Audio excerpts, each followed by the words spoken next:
the canning jar. She wants a poem with tiny orbs, glowing lanterns topped with fire, iridescent greens and yellows everywhere, anywhere. The woman wants light, thousands of flickering lights to illuminate her higher sky, to fill her eyes with childhood sight. She needs to touch their moon. But remembrance never sits still, rarely stops for anyone, and random count is difficult to measure. Still she tries. Somewhere in Wisconsin, many years gone by, a little girl held an empty mason jar. Hungry fingers plucked Christmas lights from evening sky, six-legged sequins in flight, golden bugs from backyard air. She filled the glass with lightning, watched each flicker, and knew without being told the best of dreams needs space and lots of room to breathe. She emptied the jar, the entire collection, into neighborhood grays and grass. And now this grandmother wants to dance once again, wants to hold that jar filled with fire. She needs a poem with wings. This was titled February 29th, 1968, and a lot of my poems are going to be along this route for a while till I get this stuff out of me. February 29th, 1968. It was a bouncing Betty. He didn't know that at the time, not until years later, many years later. His radio man told him at a reunion, told him about how the chopper didn't want to come in because maybe the L to Z was hot. But the bird came anyhow, and that saved his life because he was losing consciousness again. He had once already, and the next time would probably have finished him. It was a bouncing Betty, the kind that leap chest high before they detonate, the kind that tear the flesh from the waist and leave little or nothing remaining except, of course, the corpse.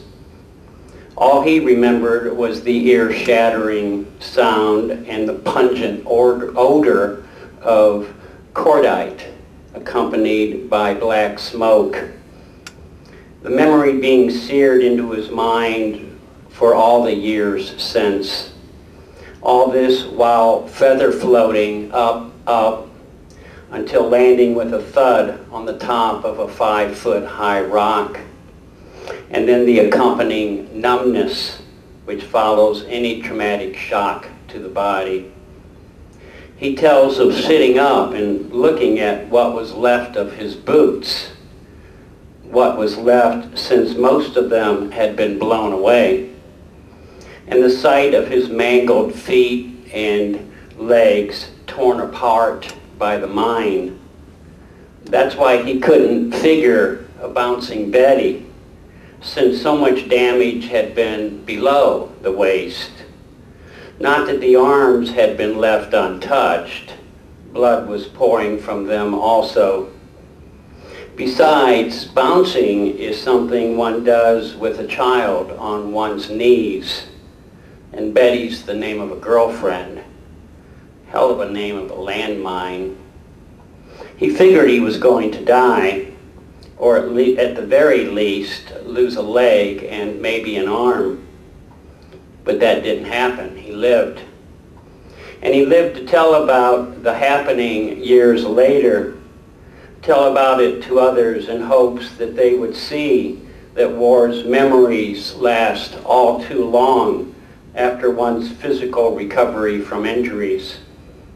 Learn that the mental and emotional wounds of war are burned into the depths of the soul, and that they remain locked there forever. And that maybe, just maybe, those who listen and hear, really hear, will realize this is not something for them, not something they will ever need to know.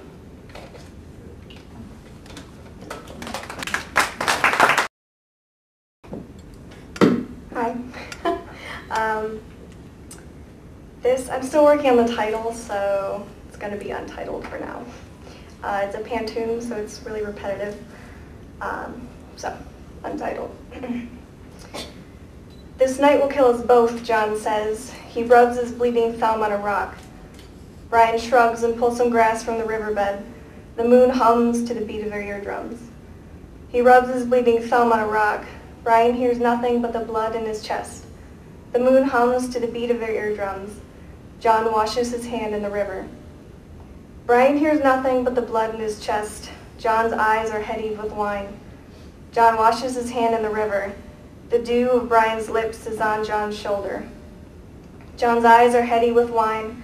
They stain their hands with stone. The dew of Brian's lips is on John's shoulder. John holds the bleeding rock, afraid to let it go. The pupils in their eyes are as far as Orion's belt. Brian shrugs and pulls some grass from the riverbed. The color in their eyes is as close as Orion's belt. This night will kill us both.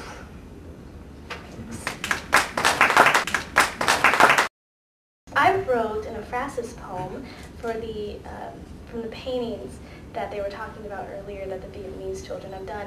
And the painting that I chose to do is called Women Suffering in War. How appropriate. Suffering's never appropriate, but at least they're women. Picture 11. So this is called Napalm Tears. Breathing beneath my grave, greasy black tears burn down my cheek, spilling from my eyes as if napalm drooping from war's watering can. Come, come, soldier, these shackles are the thorn to pierce me. Look again, soldier, bury your face into this watering hole. I am not the dandelion within your strawberry path. You rape my daughter's limbs and cast them to the wild dogs. My baby's index finger hangs from its blood-stained fang like your best cigar. What a fine smoke it makes to haunt who? My rose skin will dry soon, rebloom inside the heavens. Did you believe these tears were for my suffering? Breathing beneath my grace is where the devil won't taunt you.